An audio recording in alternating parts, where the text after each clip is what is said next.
அன்புடன் கோவிந்தராஜுலு மணல்மேடு வெதர்மேன் வானிலை ஊடக நேயர்களுக்கு காலை வணக்கம். இன்று அக்டோபர் மாதம் 6ஆம் தேதி புரட்டாசி மாதம் 20ஆம் தேதி காலை வானிலை நிலவரம். இதுவரைக்கும் நம்ம மணல்மேடு வெதர்மேன் வானிலை சேனலை சப்ஸ்கிரைப் பண்ணாதவங்க சப்ஸ்கிரைப் பண்ணிங்க. தொடர்ந்து அறிக்கைகளை பெற தாமதமில்லாமல் பெற ஆலை எனேபிள் பண்ணிங்கன்னா உங்களுக்கு அறிக்கைகள் உடனே வரும். உறவினர்கள் நண்பர்கிட்ட சொல்லி அவங்களையும் சப்ஸ்கிரைப் பண்ண சொல்லுங்கள். பட்டன் ஃபோன் வச்சுக்கிறவங்களுக்கும் இந்த விஷயத்தை நீங்கள் அவங்களுக்கு சொல்லுங்கள். உண்மையாக தெரிஞ்சிச்சுன்னா எல்லாருக்கும் இதை கொஞ்சம் ஃபார்வேர்ட் பண்ணுங்கள், சப்ஸ்கிரைப் பண்ணுங்கள், லைக் பண்ணுங்கள். வானிலை அறிக்கைக்கு போயிடுவோம்.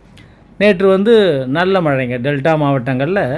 அதாவது தென்கிழக்கில் ஒதுக்கிட்டு, அதாவது வேதாரண்யம் இங்கே பார்த்தீங்கன்னா தெரியும், மயிலாடுதுறை கிழக்கு அப்படியே நாகப்பட்டினம் காரைக்கால் எல்லாமே ஒதுக்கிட்டு தான் இந்த மழை பேஞ்சுது.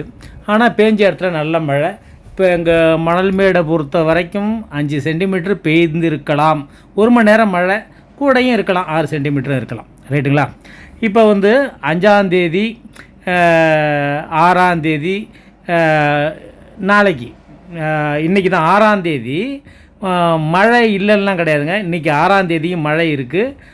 முன்மதியமே மழை வந்துடும் 3 மணிக்கெலாம். நேத்தியும் இதே மாதிரி தான் எதிர்பார்த்தோம். ஆனால் சாயங்காலம் ஆகிடுச்சு. இந்த வாட்டி முன்மதியமே வர்றதுக்கான வாய்ப்புகள் அதிகமாக இருக்குது. ஆனால் 8 மணி வரைக்கும் பெய்யுமா அப்படிங்கிறதுலாம் தெரியல. ஏன்னா வானிலை என்பது மாறிக்கிட்டே இருக்குது. அதாவது அதனால் இந்த விஷயத்தை மட்டும் நான் ஒரு சிம்பிளாக சொல்லிடுறேன். அடுத்தது 7ஆம் தேதி மழை இல்லாமல் இல்லை. அதுக்காக தான், ஏன்னா மேப்பை காட்டணுங்கிறதுக்காக தான் காட்டுறேன். 7ஆம் தேதியும் மழை இருக்குது. ரைட்டுங்களா? 7ஆம் தேதி மழை குறைச்சதெல்லாம் கிடையாது. கடற்கரையோர மாவட்டங்களில், குறிப்பாக எக்ஸ்பெஷலி டெல்டா மாவட்டங்களுக்கு நிச்சயமான மழை இருக்குது. 7ஆம் தேதி அதாவது மாலை இரவு இருக்குது, விடியற் காலையிலையும் மழை. 8ஆம் தேதி விடியற் காலையிலையும் இருக்குது. அதனால் 9ஆம் தேதி மழை. 10ஆம் தேதியிலேருந்து மதியம் மாலை இரவு மழையாக அது மாறிடும். 9ஆம் தேதியிலேருந்தே மாறிடும். 8ஆம் தேதி 9ஆம் தேதியிலேருந்து அது மதியம் மாலை இரவு மழையாக மாறிடும். 10, 11, 12, 13 மதியம் மாலை இரவு மழை. 13ஆம் தேதியே வடகிழக்கு பருவக்காற்று சுத்தமாக உள்ளே வர ஆரம்பிச்சிடுது. நீங்கள் பார்க்கலாம், நீங்கள் இப்போ வீடியோவையும் பார்க்கலாம். பார்த்திங்கன்னா இதில் எத்தினி ஹை ப்ரெஷரு, எத்தினி லோ, அதெல்லாம் நான் பின்னாடி சொல்கிறேன். முழுமையான வடகிழக்கு பருவமழை நமக்கு ஆரம்பம் ஆயிடுச்சுன்னு தான் சொல்லணும். ஆனால் ஐஎம்டி அதாவது இந்திய வானிலை ஆராய்ச்சி மையம் இதை சொல்லுவாங்களான்னு தெரியாது. ஏன்னா அவங்க முழுமையாக அதற்கான அளவுகோல் வந்துச்சுன்னா தான் சொல்ல முடியும். ஏன்னா இதில் பல முரண்பாடுகள் இருக்குது. ஏன்னா ஏற்கனவே 2020 சொல்லிவிட்டு கிட்டத்தட்ட 15 நாள் எந்த நிகழ்வுமே இல்லை. வடகிழக்கு பருவமழை ஆரம்பிச்சிச்சின்னு சொல்லிட்டாங்க, எந்த நிகழ்வுமே இல்லை. அதனால் அவங்க எல்லாத்தையுமே ரொம்ப, ஏன்னா அப்போ பாலச்சந்தர் சார் இருந்தாங்க, அதனால் இப்போ ரொம்ப யோஜனை பண்ணி தான் சொல்லுவாங்க. ஆனால் இந்த வாட்டி சொல்கிறதுக்கு எந்த தயக்கமும் வேணாம். 15ஆம் தேதியே சொல்லிடலாம், இல்லை 16ஆம் தேதியே சொல்லிடலாம். ஏன்னா 2 காற்று சுழற்சி, அரபிக்கடலில் ஒன்று இருக்குது, வங்கக்கடலில் ஒன்று இருக்குது, ஆந்திராக்கிட்ட ஒன்று இருக்குது, இவ்வளவும் இருக்குது. ஹை ப்ரெஷர் அதாவது உயர் அழுத்தம் கேரளாக்கிட்ட இருக்குது. நம்ம குமரிக்கடல் மன்னார் வளைகுடாட்ட ஒரு மேலடுக்கு சுழற்சி வருது. இது எல்லாமே சேர்ந்து நல்ல மழையை, வடகிழக்கு பருவக்காற்றை இழுத்து மழையை தரப்போகுது. அரபிக்கடல் நிகழ்வு 14ஆம் தேதி 15ஆம் தேதி புல்லிங் எஃபெக்டாலையும் அரபிக்கடலில் வெப்பம் உயர்ந்துடுச்சு, அதில் சுழற்சி கடந்து போகுது. அதனால் 27, 28 ஆயிடுச்சு நம்ம கேரளா ஓரத்துலலாம். அதாவது இது ஓரத்தில் ஆகலை, ஓமன் ஏமன் ஓரத்தில் இன்னும் ஆகலை. அதில் 24, 25 தான் இருக்குது. அதனால தான் இந்த சக்தி புயலே வலு விழந்து திருப்பி போயிட்டு ரீகர்வாகி திருப்பி அங்கேயே கரைஞ்சி போயிடுது. ஆனால் ஓமன்கிட்ட இன்னொரு இது கிட்ட போங்காட்டியும் அங்கே ஒரு சுழற்சி உருவாகி உள்ளே போகுது. அதை நான் இப்போ வீடியோவில் உங்களுக்கு நான் காட்டுறேன். இது என்ன விஷயம்னு கேட்டிங்கன்னா, இனிமேல் மழை இல்லாத நாளே கிடையாது டெல்டாவை பொறுத்த வரைக்கும். மத்திய மாவட்டங்களில் 6, 7 மழை குறைஞ்சிருக்கலாம். அதாவது இன்றைக்கும் நாளைக்கும் மழை குறைஞ்சிருக்கலாம். 8ஆம் தேதியிலேருந்து அவங்களுக்கும் இருக்குது. வடகிழக்கு பருவமழை நமக்கான மழை டெல்டா மாவட்டங்களில், குறிப்பாக தமிழ்நாட்டில் டெல்டா மாவட்டங்களுக்கான மழை. ஆந்திரா கூட தென்மேற்கு பருவமழை இருக்கும். ஆந்திராவிலேருந்து ஒட்டுமொத்த தமிழகத்துக்குமான மழை, கேரளாவுக்கான மழை வந்து தென்மேற்கு பருவமழை. அதனால் நமக்கான அந்த வடகிழக்கு பருவமழை இப்பொழுது ஆரம்பிக்க போகுது. இப்போ வந்து அந்த 15 16லாம் பாருங்கள், இங்கே வந்து அந்த கௌரவத்துக்கிட்ட அந்த ஒரு சுழற்சி ஒன்று இருக்குங்களா, இதுக்கிட்ட வங்கக்கடல்கிட்ட ஒரு சுழற்சி இருக்குது. அதனால் 16ஆம் தேதி வடகிழக்கு பருவமழை ஆரம்பிச்சிச்சின்னு சொல்கிறதுக்கான அனைத்து தரவுகளும் சரியாகவே இருக்குது. அது எப்படி நடக்குதுங்கிறது, ஏன்னா நாளைக்கு ஒரு மாற்றம் வானிலை ஏற்பட்டுக்கிட்டு இருக்கு. அதனால் வந்து டக்குன்னு நம்மளால் அதை சொல்லிடவும் முடியாது. இப்போ வந்து பாருங்களேன், 5ஆம் தேதி அந்த சுழற்சி, அதாவது சுழற்சின்னு கூட அதான் பேர் வச்சாச்சு, சக்தி புயல் சுற்றிக்கிட்டு இருக்கு. அது வந்து ஒரு டிப்ரெஷனாக குறைந்து ரொம்ப ஓமன் கிட்ட போய் அது ஒரு லோவாகவே தான் போகுது. லோவாகவே தான் போயிட்டு அங்கே ஒரு லோ, நிலப்பகுதியில் ஒரு லோ ஒன்று ஏற்படுத்தி, அங்கே பார்த்தீங்கன்னா தெரியும், லோவை ஏற்படுத்திக்கிட்டு திருப்பி ரீகர்வ் ஆகி போகுது. அங்கேயும் ஒரு லோ வந்துடுது, எங்கள் குஜராத்துக்கிட்ட ஒரு லோ வந்துடுது. நடுவில் தான் அந்த சக்தி புயல் வலுவிழந்து ஒரு சுழற்சியாக மாறி அது கடல்லையே திருப்பி ஓமன்கிட்ட திருப்பி இன்னொரு நடப்போகுது, போயிட்டு அங்கேயே கரைஞ்சி போயிடுது. ரைட்டுங்களா? இது வந்து 7ஆம் தேதிக்கிட்ட. அதுக்கப்புறம் 7ஆம் தேதி 8ஆம் தேதி மழை இல்லைங்கிறதுக்கு காரணம் என்னத்துக்கு சொன்னோம்னா, ஏற்கனவே அது வந்து குஜராத்துக்கு போகும். குஜராத்துக்கு திருப்பி போய் பாகிஸ்தானுக்கு போகிறப்ப அது வடமேற்கு குளிர்காற்றை கட்டுப்படுத்தும் நினச்சோம்.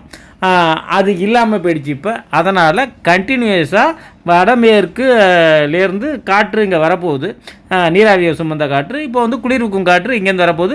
2 ஹை ப்ரெஷர் வச்சுக்கலாம். ஹை ப்ரெஷர் அப்படின்னு சொல்ல, உயர் அழுத்தம்னாலே குளிர். இப்போ வடக்கெல்லாம் ஹச்சுன்னு தெரியுது பாருங்கள், எல்லாமே குளிர்.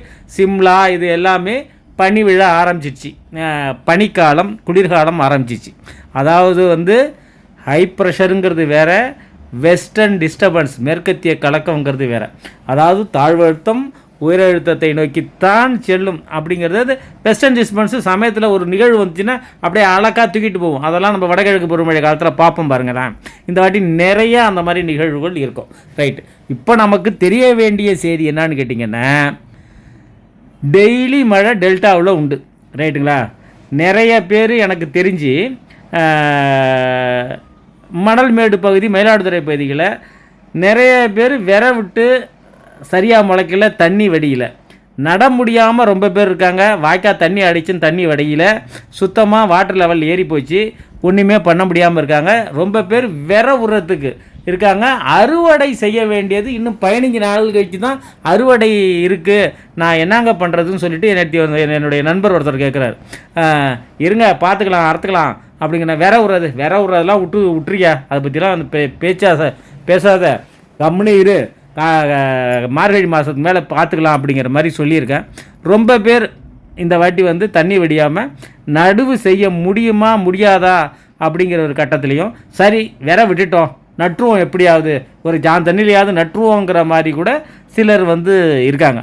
அதனால் இந்த வாட்டி இது மட்டும் இல்லை, ஆரம்பமே இப்படி இருந்துச்சுன்னா கார்த்திகை மாதம் ஃபுல்லாக 2 புயல் இருக்குது, 4 நிகழ்வு இருக்குது, அதில் 2 புயல் நிகழ்வு, இல்லை காற்று இருக்கோ இல்லையோ கடுமையான மழை நிகழ்வு இருக்குது. இப்போயே 14, 15, 16, 17க்குள்ளேயே என்ன நிலமைங்கிறது நமக்கு தெரியாது.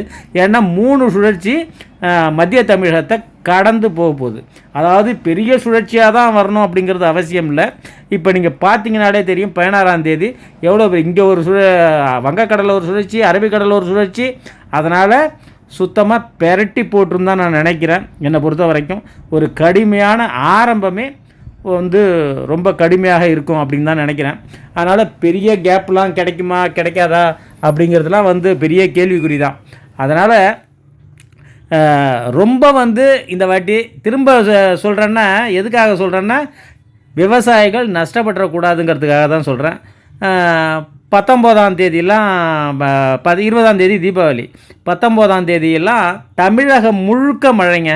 அதாவது வந்து எங்கேயுமே ஒதுக்கலை, எங்கே பார்த்தாலும் மழை.